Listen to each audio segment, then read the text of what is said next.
নমস্কার। Human rights বা মানুষের অধিকার আজকে আইনে রূপান্তরিত হয়েছে। 1948 সালে রাষ্ট্রসংঘ ঘোষিত universal declaration for human rights দিন থেকে সারা পৃথিবীতে আজকে মানবাধিকার রক্ষার জন্য বিভিন্ন সংস্থা কাজ করছে। আমাদের দেশে এই আইনটি রূপান্তরিত হয় 1993 সালে হিউম্যান রাইটস অ্যাক্ট 1993। এখন প্রশ্ন হচ্ছে, এই মানবাধিকার বলতে আমরা সহজে কি বুঝি? মানবাধিকার বলতে সেই সব অধিকার যেগুলো ছাড়া এক বিন্দু আমরা চলাফেরা করতে পারবো না, বাঁচবো না। খাবারের অধিকার, জলের অধিকার, মুক্ত বায়ু বাতাস, সুস্থ পরিবেশ, ভালো মাটি, নদী নালা এবং দৈনন্দিন আমাদের যে খাদ্যদ্রব্য, সুখাদ্য, যেগুলো আমাদের পুষ্টিকর, শরীরের পক্ষে উপাদেয়, সেইগুলো প্রত্যেকটা জিনিস যখন আমাদের মধ্যে আমরা পাই, তখন সে প্রত্যেকটা জিনিসই কিন্তু হিউম্যান রাইটসের মধ্যেই পড়ে। এর মধ্যে পশু পাখি, গাছপালা, এগুলো কিন্তু মানবাধিকার রক্ষার ক্ষেত্রে তাদের প্রত্যেকটির ভূমিকা রয়েছে। এবার এই মানবাধিকার আইন আসার পর আমাদের দেশে বিভিন্ন রাজ্যে স্টেট হিউম্যান রাইটস কমিশন তৈরি হয়েছে।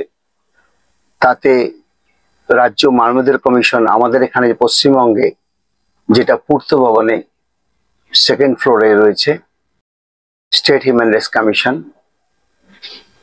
সেখানে বিশেষ করে যদি কোনো পাবলিক সার্ভেন্ট, হসপিটাল, পুলিশ প্রশাসন বা আমলা, তাদের কাজকর্ম ভিত্তিতে কোনো কিছু কিংবা কোনো এডুকেশনাল ইনস্টিটিউশনের ক্ষেত্রে কোনো অধিকার যদি খর্ব করা হয়, বা তাদের যদি সেই সমস্ত সুরাহাগুলো যেগুলো মানুষের দৈনন্দিন জীবনের প্রয়োজন তার অভাব ঘটে, তাদের রক্ষার ক্ষেত্রে, তাদের চাকরির ক্ষেত্রে, তাদের দৈনন্দিন কাজের ক্ষেত্রে, তাদের চলাফেরার ক্ষেত্রে যদি কোনো বাধা বিঘ্ন হয়, তাহলে যেই অথরিটি, যেই পাবলিক বডিজ রয়েছে, তাদের এগেনস্টে বেশি কিন্তু আমাদের ভারতবর্ষে হিউম্যান রাইটস কমিশনের মামলা হয়। আর সর্বোচ্চ যেখানে রয়েছে ন্যাশনাল হিউম্যান রাইটস কমিশন, যেটা নিউ দিল্লিতে রয়েছে, সেটা কিন্তু একটা। এবার প্রতিটা রাজ্যের যে হিউম্যান রাইটস কমিশন রয়েছে, তার যিনি চেয়ারপারসন, তিনি যে কোনো হাইকোর্টের চিফ জাস্টিস, অর্থাৎ চেয়ারপারসন হলে ফর্মার চিফ জাস্টিস হতে হবে, এবং অপর মেম্বার কোন হাইকোর্ট জাস্টিস বা মানবাধিকার নিয়ে যার নলেজ আছে, জ্ঞান আছে, তিনি থাকতে পারবেন সদস্য হিসাবে। তেমন এই ন্যাশনাল হিউম্যান রাইটস কমিশনও ফর্মার চিফ জাস্টিস ইন্ডিয়া, এটা যে স্টেট ছিল, স্টেটের চিফ জাস্টিস হতে হবে। এখানে কিন্তু চিফ জাস্টিস ইন্ডিয়া, তিনি চেয়ারপারসন, এবং অপর একজন জাস্টিস যিনি হিউম্যান রাইটস এর উপর কাজ করে এবং নলেজের পার্সন নিয়ে সেখানে কিন্তু এই কনস্টিটিউশন বডিটা তৈরি হয়। যে মামলাগুলো খুব ত্বরান্বিত হচ্ছে না, মামলাগুলো দ্রুত তার সাথে চলছে না বা তার গতি হারিয়ে যাচ্ছে, সেগুলো ত্বরান্বিত করতে সেগুলো কিন্তু রেকমেন্ডেশন করার অথরিটি কিন্তু হিউম্যান রাইটস কমিশন। সে দেওয়ানি হোক আর ফৌজদারি হোক, হিউম্যান রাইটস অথরিটি কিন্তু তার পাওয়ার আছে, তারা কিন্তু সমোট এনকোয়ারি করতে পারে এবং তারা রেকমেন্ড করতে পারে যে হ্যাঁ, আমরা একটু কোর্টে চাই, এটার ক্ষেত্রে যাতে এক্সপিডিয়াসলি এটা হিয়ারিং হয়, এটা কিন্তু হিউম্যান রাইটস কমিশন করতে পারে।